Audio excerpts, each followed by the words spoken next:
Good morning, everyone. My name is Arthur Braunstein, and I'm Vice President of North American Sales with Morphisec, an Israeli cybersecurity company. And I'd like to start by saying how thrilled we are to be at Data Connectors LA virtually today. And what we're going to be speaking about is prevention, particularly prevention of advanced cyber attacks in the work from home world that all of us are seeing as a result of the coronavirus epidemic. And it's a particularly topical conversation because of a compelling parallel with coronavirus situation. One of the things that we've learned through this epidemic is that washing our hands is a really powerful hygiene control for managing the situation. It's easy, it's cheap, and it's effective. And it's something that's going to become a habit during this situation. But because the benefits of it extend well beyond coronavirus to many other diseases as well, is a habit that we're going to practice afterwards. And prevention of cyber attacks is very simple. It's something we've known about for a long time. It's something that we'd like, but perhaps we haven't spent as much time on it as we should have. And the work from home situation is reinforcing how important and how valuable it is. And ultimately, that's going to be a habit that many of us are going to do, many practitioners are going to follow after we go back to the office from the remote world that we're in today. So let me go ahead and start by talking about prevention of cyber attacks. And we know that prevention is the strongest risk management tool that we have. We know that intuitively, and we know that from other industries. But we also know that in cybersecurity, we do a lot less of it than we'd really like to do. And in fact, most of our emphasis is on detection and on remediation, detect and respond. And detection is a problem because, first of all, there are a lot of dependencies involved in detecting an attack. You have to look for a signature or a behavior. There are various machine learning and heuristic tools or behavior analysis tools that we rely on, and they can be error prone, and they can also be very heavy computationally and organizationally. And worst, once you detect something, you have to remediate it, which can mean re-imaging a machine or killing a process or finding artifacts for the attack. And the bottom line is that this is a costly way of doing things. The mean time to remediation is high, and our risks are high as a result of preventing much less than we want to. So the conversation that we're going to be having is about restoring prevention to its rightful place in our security architecture. And I want to be clear about what we mean by prevention. We mean the kind of prevention that has no dependencies, doesn't require any prior knowledge. The kind of prevention where the mean time to remediation is not lower, it is zero.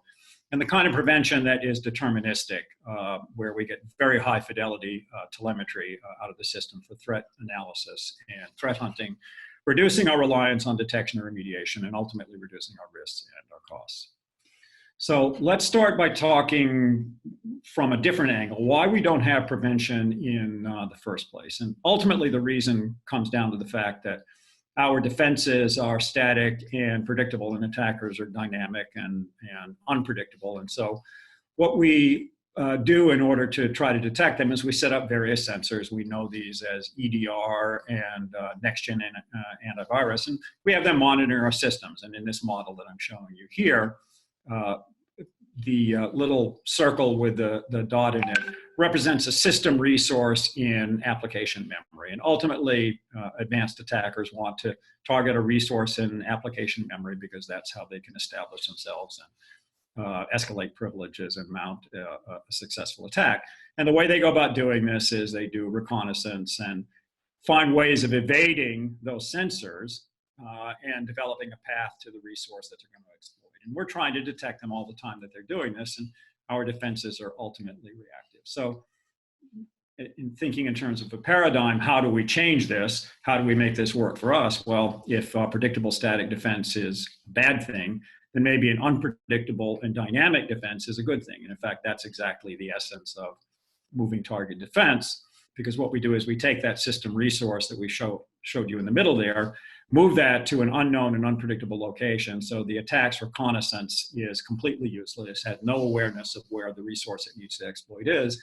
And the attack fails deterministically by definition. If you can't find a target, then you can't mount a successful attack. And this turns defenses from being reactive into proactive. And this concept was developed by the Department of Homeland Security in a white paper they wrote in 2009. Technologically, it works like this. The enabler of this is a 3 megabyte user mode agent, moving target defense agent, that installs silently on Windows endpoints, virtual desktops, servers, and PCs. And every time a user clicks on a file, every time a process runs, whether it's a system process or a child process of another process, that agent extends the Windows loader, and it does two things, and only two things. The first thing it does is it morphs the application memory. And the second thing it does is it leaves behind a skeleton of the original memory structure. Now, the morphed application memory is now the legitimate memory, and applications run in there seamlessly without any impact on them. But with the skeleton, things are a little bit different, because the skeleton has none of the resources that the system actually needs, and there's no legitimate reason to call a function in that skeleton. But if you think about this from the attack perspective, the attack was designed in advance with presupposed resources at presupposed locations based on the way that the Windows operating system works. And it has no choice but to try to call some function in the skeleton. And when it does that, it's deemed automatically malicious, which is exactly as what it is, and prevented deterministically. Now, the first time I saw this, it really blew my mind. It was stunning to me that without any prior knowledge of attack, without any detection of the attack, without any monitoring whatsoever, a brand new unknown attack using an evasive memory execution framework could be prevented. But in fact, that's exactly what happens. And we see this every day with 0 days being stopped, exploits, and evasive malware. It's completely deterministic. In other words, there's no analysis of alerts required to determine whether you've been attacked or not. And very highly resilient, because every time a process runs, there's a new and unique memory structure for it, which is equally unpredictable, equally static, and equally indecipherable and incomprehensible to an attacker. So what are some of the things that we get from a model like this? Well, the first is extremely wide coverage.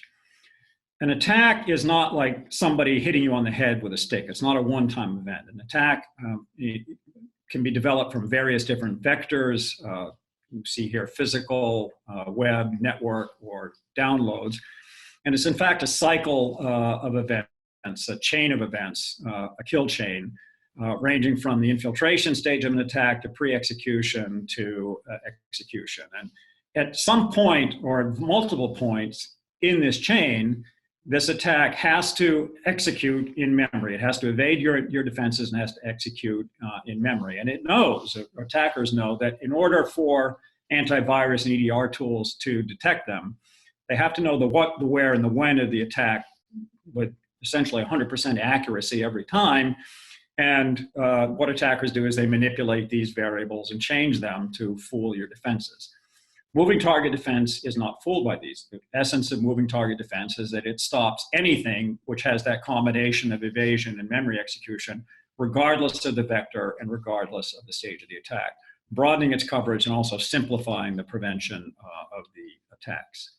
And we see that working, translating into the real world in a very compelling way. So here is a timeline of malware over the last 2 years. And you see different kinds of attacks: ransomware, Trojans, rats, miners, downloaders, key stealers, and other different kinds of attacks. And what we have here is more or less a rogues gallery of all of the malware that's caused the notorious breaches that we've read about, the WannaCries, the Pure Lockers, the TrickBot, one of my personal favorites because it has 7 invasive stages in the attack chain. So lots of different malware, lots of different purposes, from crypto mining to credential theft to data theft to ransomware. But they have something in common. And what they have in common is that they're using the evasive memory techniques that we spoke about before to bypass the best AV and EDR in the world at companies which have some of the best security programs in the world. And the second thing that they have in common is that Morphisec prevents all of them deterministically at the first moment they appear in the world in real time, with no updates for new attacks, no signatures, no definition. And exactly the same thing is true of exploits and fileless attacks. And in many cases, we've seen attackers move from evasive malware to Fileless techniques for parts of their attack in order to bypass behavioral analysis or static analysis, knowing that if there's no file to scan, then static analysis is going to fail. And here with PureLocker or with the iTunes Bitpaymer attack, we see exactly the same results. The attacks are prevented with no prior knowledge, despite the fact that they bypassed other AV and EDR tools at many companies around the world. Another area, and I guess this is tied into the iTunes Bitpaymer attack that we spoke about, is to take a look at how exposed we really are within the framework of the existing security model. And the bottom line here is that unknown attacks are lethal until they become known. And a good illustration of this is the Bitpaymer campaign, which began in August of 2019, but was not discovered until October of 2019. And only after it was discovered were patches available and were articles published on it in POCs of the attack and the attacks and the vulnerability available, and were AV and next-gen AV updated. So the net of this is that this period of exposure, this 4-month period of exposure that you have, is not a bug. It's a feature of the way detect and respond security works, and a very good illustration of the reason that real-time prevention at the moment the attack takes place without prior knowledge of the attack is so important, because it doesn't just reduce that window of exposure, it collapses the window of exposure to unknown attacks to zero. Now, how does this fit into the work from home world? Well, in much of the same way as hand washing does. The problem of evasive memory attacks, the problem of detect and respond are not new, but they have gotten much worse in the work from home world. And in fact, there's kind of a double whammy that we're facing. The first is that as cyber criminals have become aware that employees are working from home, then in some cases, defenses and have not been able to keep up with this big change, they've ratcheted up the number and the intensity and the creativity around the attacks that they're doing. And we see some very interesting things, such as invitations to fake meetings because employees are using collaboration tools for the first time at home. So many different attack modalities and many more of them as a result of this. And the other part of this whammy is that not only are attacks up, but defenses are down, because the use case around protecting a home user and the defenses that you have available to you around the home user are a little bit different. And 4 of the areas that we've seen are first of all, your users are outside your network and using controls that you don't have any visibility into and no ability to manage, Wi-Fi, passwords, physical security, and firmware outside the corporation's control in many cases. Secondly, companies are using VDI in order to allow their users to work on company applications and even get their desktops in many cases. But often the standing up of the VDI infrastructure outruns either the security infrastructure that's available, or what many companies are finding is that the security that they have for on-premise work is really very, very heavy and intrusive in terms of CPU consumption and in terms of memory consumption on virtual desktops. Another area that is an interesting challenge for many companies is that employees are at home, don't have access to their company devices, and are working on personal devices from home. So in that particular case, you have both the unsecured network problem, but you may also have questionable AV and be very prone to supply chain attacks and unhardened and unhardenable devices. And then the 4th area is the remote use of remote applications that are new in this context in many cases and have targeted vulnerabilities or can be used for various kinds of phishing and other attacks. And the idea of moving target defense is, I think one way to think about moving target defense is it represents instantaneous hardening for these different use cases, because it eliminates dependencies on remediation. It eliminates the requirement for configuration and rules and baselining. There's no need for updates for new attacks. And from a privacy perspective, it's very interesting because this is deterministic prevention. There's no monitoring, no data collection. that is involved in the use of this at all. And then another area, again, same principle here. The work from home scenario has shined a light on a pre-existing problem and drawn the seriousness of it into acute relief. Is server protection. Gartner has been explicit in talking about the need to make exploit prevention and memory protection a foundational control for servers. They've been equally explicit in pointing out that AV and EDR are non-critical controls, non-foundational controls, and have noted that moving target defense is a powerful control for exploit prevention and memory protection. The interesting thing about moving target defense is that while it's an agent, it's delivered and operationalized as a unified threat prevention solution. The model provides coverage of your Windows and Linux environments, servers, virtual desktops, or PCs, whether they're on-premise or in the cloud. And it does so in a computationally trivial way, in the sense that there's no impact on end users, there's no setup. In the future, you'll see this extending to containers and to serverless. But for today, particularly in the context of work at home, one of the major features of this is its simplicity. You can think of it in terms of set and forget, both through the deployment and the installation and deployment and operationalization phase, where the agent itself is very lightweight, essentially invisible, and deploys through standard distribution tools and requires none of the things that you associate with other security tools like a reboot or a configuration or rules and policies. And then the maintenance, the management of it is also on the very low side. The reports are very informative and very high fidelity. And again, there are no updates, meaning that the offline protection is very, very powerful, and there's no CPU consumption, and there are no blue screens because of the nature of the way the agent works. And to kind of give an example of how it works, I'll use the example of a Microsoft stack. And many people are using a Microsoft stack, both Defender AV and ATP, since Microsoft achieved its rightful place in Gartner's Magic Quadrant at the end of last year.